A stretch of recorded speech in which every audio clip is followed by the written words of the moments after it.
गरीब कचरे वाली के घर आई 2 जादुई दुल्हन। अरे बाप रे बाप, मेरे दर्द हो रहा है और मेरी कमर भी। लेकिन परिवार के लिए ये तो मुझे करना ही होगा। यहाँ का कचरा भी उठा लेती हूँ, सांझ हो चुकी है, घर भी लौटना है। बूढ़ी सुरेखा कचरा उठाकर कचरे वाले को दे देती है, जिन प्लास्टिक कागज के बदले उसे 20 से 30 रुपए मिल जाते हैं, और वो दूध चावल लेकर घर आ जाती है। उसका घर ढेर सारे कचरे के ढेर के पास था, जहां लोग अपने घर का कचरा फेंकते थे, और वहां 2 बड़े बड़े पाइप थे जिसमें उसके दोनों बहू बेटे रहते थे, और सास बाहर एक पन्नी का तंबू लगाकर एक चादर बिछाकर सोया करती थी। खैर, उसकी दोनों बहुएं मीनाक्षी और पारुल कहती हैं, अरे माँ जी, आप आ गई, हाथ मुंह धो लीजिए। हाँ माँ जी, अभी हम आपको ही याद कर रहे थे। क्या हुआ माँ जी, आप बड़ी थकी थकी लग रही हैं। बस पूछो मत, आज तो मैं परेशान ही हो गई। पहले जो कचरा बीना था उस कचरे को एक औरत लेने आ गई, सारा कचरा बिखेर के चली गई, जिसको मैंने दोबारा बटोरा। फिर मैंने दोबारा चक्कर लगाए, इधर उधर ढूंढने गई, तब जाकर ये दूध की थैली और चावल लाई हूँ, ताकि कल खा सके। हर रोज सोचना पड़ता है कि कल क्या खाएंगे। माँ, माफ कर दो, हम दोनों बेटों की वजह से आपको परेशानी झेलनी पड़ती है। ये काम हमारा है, हम पढ़े लिखे नहीं है, इसलिए कोई हमें काम भी नहीं देता है। हाँ माँ, माफ कर दो, आपको ऐसी तकलीफ में देखना बड़ी किल्लत लगती है। अब तुम अफसोस मत करो, जो भी है ठीक है। मैं भी तो अपने परिवार के लिए ही कर रही हूँ। बहू, तूने क्या बनाया है। सब्जी तो नहीं है माँ जी, आपको पता है कितनी महंगी हो गई है सब्जियाँ, तो बस 5 रुपए का धनिया लाकर चटनी बना दी है रोटी से खाने के लिए। एक तो इतनी गंदी बदबू आती है, सब यहाँ पर कचरा छोड़कर जाते हैं। हाँ माँ जी, गुजारा करना मुश्किल हो गया है, कहीं बीमारी ना हो जाए। ऊपर से दिन में मक्खियाँ, रात में मच्छर लगते हैं। गरीबी यही तो होती है बेटा, जहाँ 1000 परेशानियां होती हैं, न खाने का होश न रहने का। जहां तक मच्छर मक्खियों की बात है, रात को तुम साड़ी डाल लिया करो इस पाइप के दोनों तरफ, जिससे मच्छर न आए, कुछ तो राहत मिलेगी। जी माँ जी। फिर सुरेखा सामान रखकर हाथ मुंह धो लेती है। फिर सारे एक साथ बैठकर खाना खाते हैं और उस जगह सो जाते हैं। सुबह की लालिमा सुरेखा के चेहरे पर पड़ती है, वो उठ जाती है।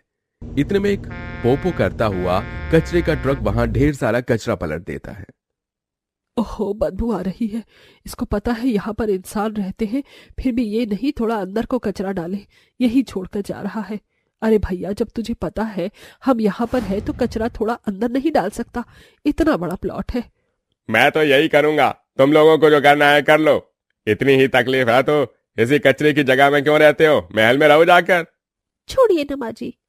कचरा वाला चला जाता है। फिर दोनों बहू नहा धोकर अपनी जगह की सफाई करके कचरे को दूर करके चाय नाश्ता बनाती हैं। माँ जी, देवर जी, ऋषभ जी, चाय पी लीजिए। चाय के साथ कुछ है क्या, रात का कोई रोटी वगैरह। आटा इतना कहाँ है कि कुछ फालतू बनाकर वेस्ट करूं। कोई नहीं, शाम को मैं बिस्किट लेकर आ जाऊंगी, छोटा वाला पैकेट। बहू, मैं चलती हूँ, तुम दोनों यहाँ रहना। हाँ पारुल, हम दोनों काम की तलाश में शहर जा रहे हैं, क्योंकि यहाँ में कोई भी काम नहीं मिल रहा। ठीक है बेटा। दोनों बेटे शहर से बाहर काम की तलाश में चले जाते हैं, और सुरेखा की गरीबी हर रोज की तरह आज भी उसे कचरा बीनने के लिए मजबूर करती है। सुबह से शाम तक कचरा बीन कर वो घर वापस आ जाती है। छोटे से पाइप में रहकर दोनों बहू को घुटन हो रही थी, तो वो भी सास के साथ मिलकर रोज कचरा बीनती थी। एक शाम एक ट्रक वाला दोनों बहुओं को टक्कर मार के चला जाता है, जिससे वो अपनी आखिरी सांस गिन रही होती हैं। दी, ये हमें क्या हो गया। माँ जी, अब हमारे बिना कैसे रहेंगे। मुझे नहीं लगता अब हम बचेंगे। मुझे भी नहीं लगता कि हम माँ जी और अपने पति से मिल पाएंगे। घर का क्या होगा, माँ जी कैसे रहेंगे, वो अकेले काम कैसे करेंगी। पास ही बड़े से 2 पीले फूल उनकी बात सुनकर परी में बदल जाते हैं। दोनों परी उनका सिर अपनी गोद में रखती हैं। तुम्हें कुछ नहीं होगा, मैं तुम्हें हॉस्पिटल लेकर चलती हूँ जादू से। हाँ, हम तुम दोनों की जान बचा लेंगे। अब हमारे पास ज्यादा वक्त नहीं है, अगर हो सके तो आप हमारी माँ जी का ख्याल रख लेना। इतना कहते कहते दोनों बहू चल बसती हैं। दोनों परी को कुछ समझ नहीं आता, तो वो उसी जगह उन्हें दफना देती हैं और उनका रूप ले लेती हैं। दोनों हमें जो जिम्मेदारी देकर गई है उसे हमें निभाना ही होगा। चलो इनकी माँ जी के पास चलते हैं। हाँ चलते हैं, पर कहाँ होंगे वो। इतने में सुरेखा आकर दोनों से कहती है, अरे तुम दोनों कहाँ थी? कहाँ कहाँ ढूंढा मैंने तुम्हें, कचरा बीनते बीनते। चलो घर जाकर खाना भी बनाना है। जी जी जी जी माँ जी। दोनों जादुई परी सुरेखा के पीछे पीछे चलती हैं और आसपास की गंदगी को देखकर वो चुटकी बजाकर जादू से सफाई कर देती हैं। अरे बाप रे बाप, बहू अभी तो इतना गंदा था, ये सब साफ कैसे हो गया? वो माँ जी, आपको आंखों का धोखा हो गया होगा। मैं सुबह साफ करके गई थी। आपने बहुत दिनों से कुछ अच्छा नहीं खाया होगा ना, मैं अच्छा सा बना लेती हूँ। आप आराम कर लीजिए अंदर। नटखट परी, ये तुम क्या कर रही हो? बस मदद, पर माँ जी को पता नहीं चलना चाहिए। दोनों जादुई परियां एक दूसरे के मन की बात भी समझ सकती थीं। अंकली का बंगाली का जादू से ढेर सारा खाना आ जा। बहू के चुटकी बजाते ही एक चमचमाती रोशनी में अच्छा अच्छा खाना आ जाता है। फिर दोनों बहू सास को बुलाती हैं और खाना खाने को कहती हैं। बाप रे बाप, इतना सारा अच्छा अच्छा खाना कहाँ से लाई है तू? वो माँ जी, ज्यादा कचरा ढूंढना था तो ज्यादा पैसे मिले तो मैं होटल से खाना ले आई। अच्छा बढ़िया है, आजा आजा बैठ, मैं तुम दोनों को अपने हाथों से खिलाती हूँ। सुरेखा बहू को अपने हाथ से खाना खिलाती है, जिससे पहला निवाला खाते ही दोनों परी की आंखों से आंसू छलक जाते हैं। ऐसे ही दिन गुजरते हैं।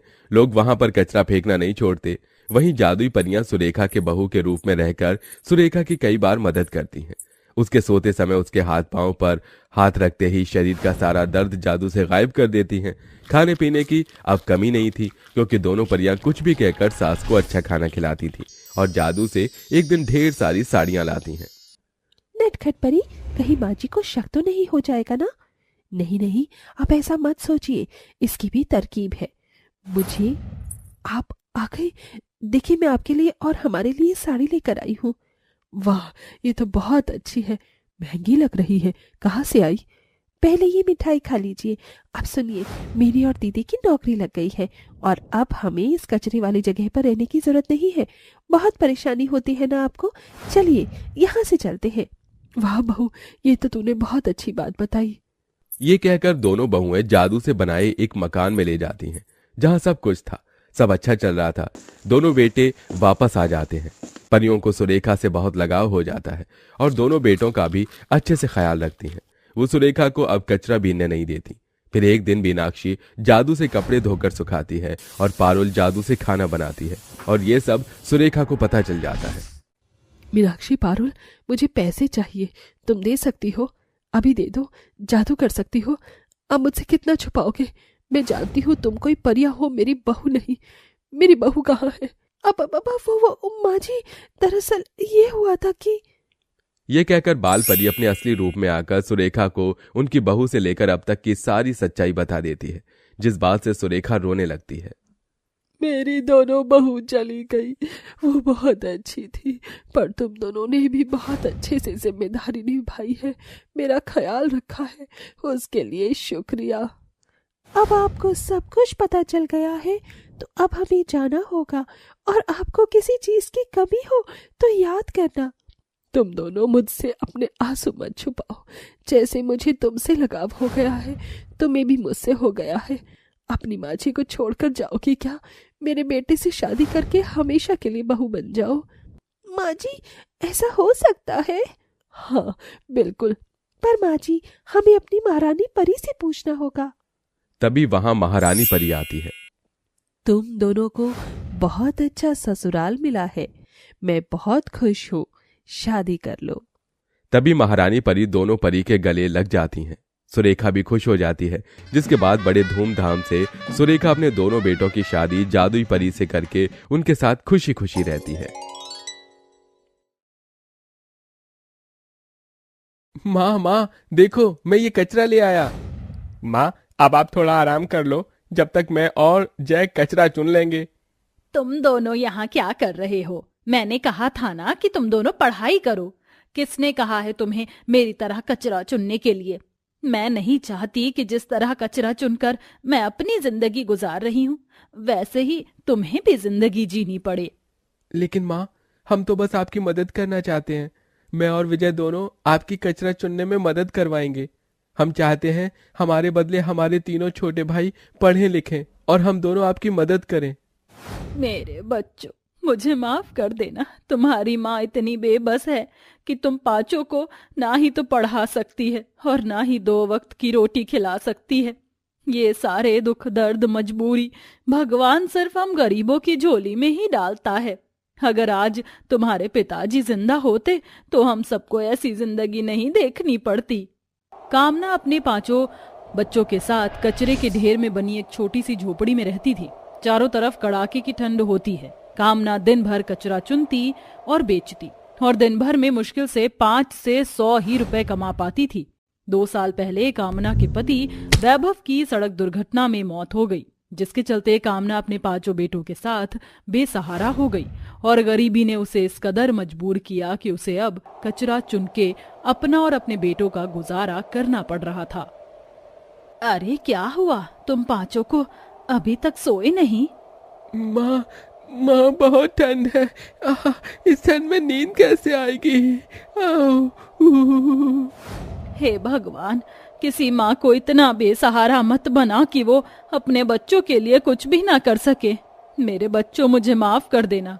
इस सर्दी में मैं तुम 5 के लिए गर्म कपड़ों का इंतजाम नहीं कर सकती, लेकिन मैं तुम 5 को ऐसे ठंड में कपकपाते हुए भी नहीं देख सकती हूँ। इतना कहकर कामना अपनी झोपड़ी से बाहर निकलती है और ठंड में चारों तरफ कचरे के ढेर में बोरियों को ढूंढती है। काफी देर ढूंढने के बाद कामना को 2 बोरियां मिल जाती हैं, जिन्हें वो ले जाकर अपने 5 बेटों को उड़ा देती है। माँ, आपने तो ये बोरियां हमें उड़ा दी, आप क्या उड़ोगी? आपको भी तो ठंड लग रही है ना? नहीं मेरे बच्चों, तुम 5 को इस ठंड से थोड़ी बहुत राहत मिली, मेरे लिए यही काफी है। कामना अपने 5 बेटों को सुला देती है, वहीं खुद ठंड में कपकपाते हुए अपनी रात गुजारती है। कामना के दोनों बड़े बेटे जय और विजय कामना के साथ ही कचरा चुनते थे और वहीं तीनों छोटे बेटे अनुराग, विनीत और अभिषेक पढ़ाई करते समय गुजरता है और कामना के 5 बेटे बड़े हो जाते हैं। जहां अब विजय और अजय खेतों में मजदूरी का काम करते हैं, वहीं तीनों छोटे बेटे एक मॉल में सेल्समैन का काम करते हैं, जिसके चलते अब कामना कचरे का काम छोड़कर अपने बेटों के साथ एक छोटे से किराए के मकान में रहती है।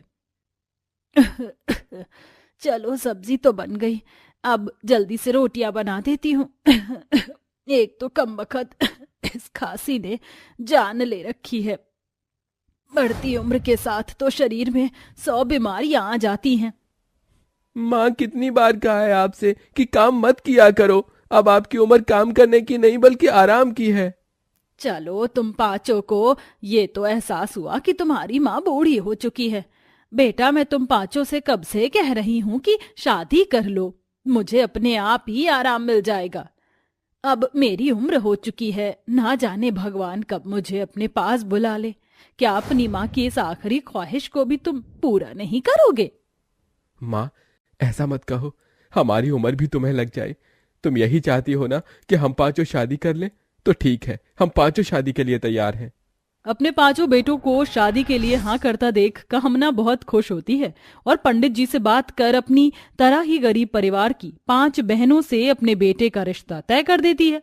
कामना अपने बेटों की शादी धूमधाम से करवाना चाहती थी, इसीलिए वो अपने मकान मालिक दामोदर से कुछ पैसे उधार ले लेती है, जिसके बाद वो धूमधाम से अपने 5 बेटों की शादी करवाती है। मेरी 5 बहुओं, स्वागत है तुम्हारा इस नए घर में। देखो, मैंने तुम 5 के लिए अपने हाथों से ये शॉल बनाई है। माँ जी, ये शॉल तो काफी ज्यादा सुंदर है। होगी भी क्यों नहीं, हमारी माँ ने खुद अपने हाथों से तुम 5 के लिए ये शॉल बनाई है। शादी के बाद 5 बहुएं मिलकर घर की सारी जिम्मेदारियों को संभालती हैं। वहीं कामना भी अपनी छोटी सी सिलाई मशीन पर अपने आने वाले पोता पोतियों के लिए कपड़े सिलती है। अरे माँ जी, आप ये छोटे बच्चों के कपड़े किसके लिए सिल रही हैं? मेरे आने वाले पोता पोती के लिए। अब तो भगवान से मेरी बस यही दुआ है, जल्दी से तुम 5 की गोद भर दे और मेरे सूने आंगन को बच्चों की किलकारी से भर दे। कामना इतना बोल ही रही होती है कि तभी कामना की 3 छोटे बेटे हाथों में मिठाई के डब्बे लिए आते हैं। माँ, चलो जल्दी से मुंह मीठा करो। माँ, हम तीनों को शहर में नौकरी मिल गई है। अब आप देखना हम सबकी जिंदगी कैसे बदलती है। अपने तीनों बेटों की शहर में नौकरी लगने की खबर से कामना बहुत खुश होती है, जिसके बाद कामना के तीनों बेटे शहर के लिए रवाना हो जाते हैं। ऐसे ही दिन गुजरते रहते हैं और एक दिन, अरे दामोदर जी, आप यहाँ? हाँ, मैं यहाँ तुमसे अपने पैसे लेने आया हूँ। लेकिन किराए के पैसे तो मैंने आपको कल ही दे दिए थे। मैं किराए की नहीं, वो पैसे लेने आया हूँ जो तुम्हारी माँ ने तुम पांचों की शादी के लिए मुझसे उधार लिए थे। 6 महीने हो चुके हैं, अभी तक तुम्हारी माँ ने पैसे नहीं लौटाए हैं। दामोदर जी, मेरे तीनों छोटे बेटे नौकरी के लिए शहर गए हैं, उनके आते ही मैं आपके सारे पैसे चुका दूंगी। गांव से शहर जाकर भी क्या आज तक कोई वापस लौटा है? हाँ, मुझे पागल मत बनाओ, मुझे अभी का भी मेरे पैसे चाहिए, वरना तुम सबको धक्के मार कर इस घर से निकाल दूंगा। इतना कहकर दामोदर कामना को धक्का मार देता है, जिसे देख जय और विजय को बहुत गुस्सा आता है और वो दामोदर के साथ हाथापाई पर उतर आते हैं।